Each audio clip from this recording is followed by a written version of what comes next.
Во ова издание, САД намака да ги спасат афганистанските мировни разговори. Македонија во најдобрата група земји во извештајот на Стејт Департментот за трговијата со луѓе.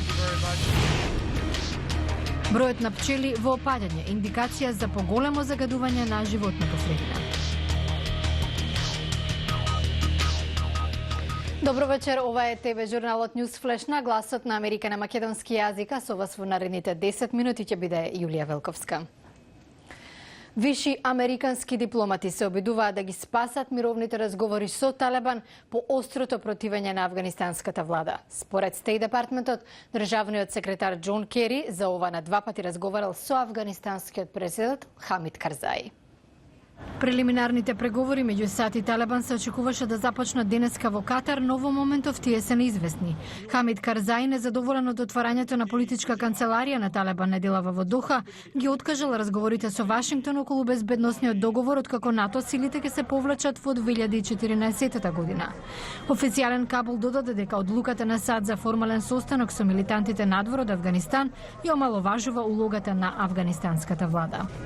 Кина и Русија остро го критикуваат извештајот на Стејт Департментот за трговија со луѓе и принудна физичка работа. Во него Пекинг и Москва се со најнизок рейтинг во иста група со Северна Кореја и Иран. Портпаролот на кинеското министерство за надворешни работи извештајот го нарече арбитражен, велики дека Вашингтон треба да заземе објективен и едностран став за своите напори во борбата против трговијата со луѓе. Русија пак истакна дека Стејт Департментот едноставно земите ги рангирал според степенот на наклонетост према Вашингтон. Почина Джеймс Гандолфини, најпрославен со улогата на Тони Сопрано во ТВ серијата Сопранови. Обдукцијата е во тек, но се претпоставува дека причината е срцев удар. Гандолфини доби 3 награди Еми за оваа улога. Тој имаше 51 година. Преку соопштение од амбасадата во Скопје, Соединетите Американски држави честитаа на Македонија за највисокиот статус во годишниот извештај на Стејт Департментот за трговијата со луѓе, со што одскокнува во однос на земјите од соседството. Амбасадата изразува задоволство од партнерството на Македонија во борбата против ова зло и очекува соработка и на други витални прашања од областа на правната држава. Колегата Јане Бојаджиевски со детали од извештајот. Како и во претходните два извештаја, Македонија во недобрата прва група на земји кои целосно се во корелација со минималните стандарди од Актот за заштита од трговијата со луѓе, што Конгресот го усвои во 2000-та. Американската влада во најновиот извештај ја дефинира Македонија воедно и како извор, транзитно подрачје и крајна дестинација на трговијата. Проблемот се манифестира преку сиџири на проституција и принудна работа во барови, ноќни клубови и питачење по улици. Жртви на последното особено се децата роми. Но наведува Стејт Департментот, македонската влада продолжива енергично да ги гони престапниците, вклучувајќи ги официјалните лица кои наводно се вмешани во ваквите процеси.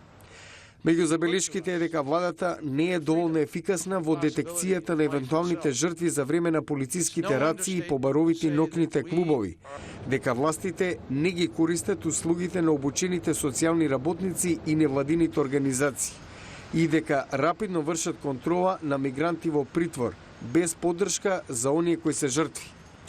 Во препораките да се прави подобра идентификација кој е жртва, а кој сторител на трговијата со луѓе.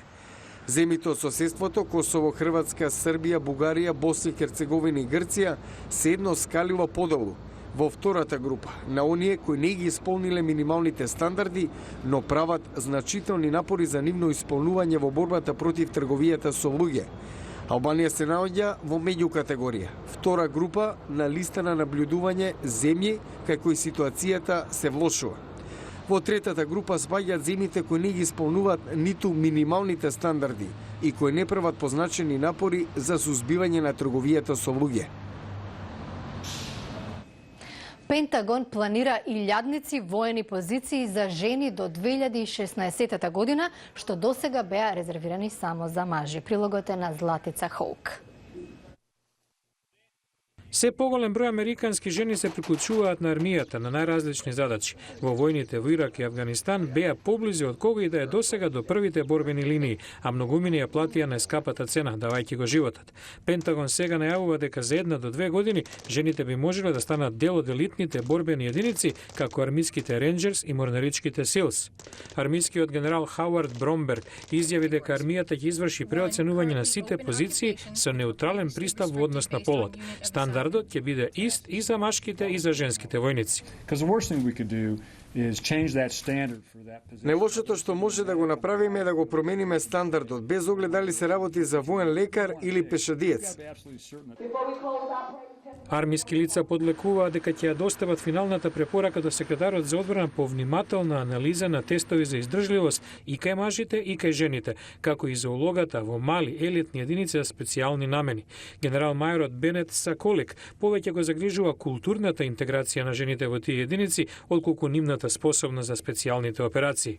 At this point, no decisions have been made. Во овој момент не е донесена никаква одлука. Наредната година ќе ја минеме во собирање и анализа на податоци. Армиски лица наведуваат и дека ќе направат темелна анализа на учеството на жените во армиите на Израел, Канада, Австралија, Британија и други земји. Што ги десеткува пчелите? Во прилогот на оваа тема не воведува колегата Гоце Јаневски. Гоце, дали има консензус меѓу научниците, што е причината? Наведуваат редица причини, но поголемиот дел во Соединетите Американски држави се согласни дека чумата во кошниците се должи на инсектицидите. Но освен причината, стручњаците ги загрижуваат и пошироките далекосужни последици. Дај ни повеќе детали. Освен директниот удар по пчеларството, проблемот се заканува да ги зголеми цените на земјоделските производи, што зависат од опрашувањето што го вршат овие исклучително важни инсекти. Повеќе од прилогот на Кейн Фарабол. Уште од 1954-та Теренс Инграм одгледува пчели за својата куќа во местото Епл Ривер во Илиноис. На времето имал и 250 кошници. Бројот на пчелите почнал да се намалува и овој 73 годишник смета дека тоа се должи на инсектицидите на полињата околу неговиот имот. Се започнало во 1996-та. Every 3 weeks that summer. Секои 3 недели тоа лето прска со авиони и до крајот на годината немав ниту една од моите 250 кошници. Феноменот го привлече вниманието на научниците како Кристијан Крупки, професор по ентомологија на Универзитетот Пердју. Има многу причини, но во овој случај Крупки и соработниците се фокусираат на инсектицидите, познати како неоникотиноиди, кои се нанесуваат на семето уште при садењето во земјата. Двете компоненти што ги утврдивме во тестовите на мртвите пчели се пестицидите клотианидин и тиаметоксан. Клучот во умирањето на пчелите лежи во правото од овие инсектициди што се ослободува при садењето. Пред 30 години во Соединетите Американски држави се одгледуваат 4 милиони колонии на пчели. Денес има помалку од 2 милиона и научниците велат виновник се овие инсектициди. Дали можеме да функционираме без инсектицидите неоникотиноиди? Мислам да. Има и податоци што го потврдуваат тоа. Во декември Европската Унија планира да забрани одредени инсектициди, што истражувачите ги поврзале со умирањето на пчелите. Но такво нешто во Соединетите Американски држави се уште не е на повидок. Утре во Ньюсфлеш награди за храна. Државниот секретар Кери ги фали генетските модифицирани култури, но дали сите се согласуваат со владиниот став? Гледате во наредната емисија. И додовме до крајот на ова издание. Го гледавте Ньюсфлеш на Гласот на Америка на македонски јазик. Јас сум Јулија Велковска од студиото во Вашингтон. Дружете се со нас и по оваа емисија. За повеќе содржини на Гласот на Америка побарајте не на интернет на glasnaamerika.com. Станете наш пријател на Facebook, а следете не и преку Twitter. Благодарам на вниманието, имате пријатна вечер и гледајте не утре.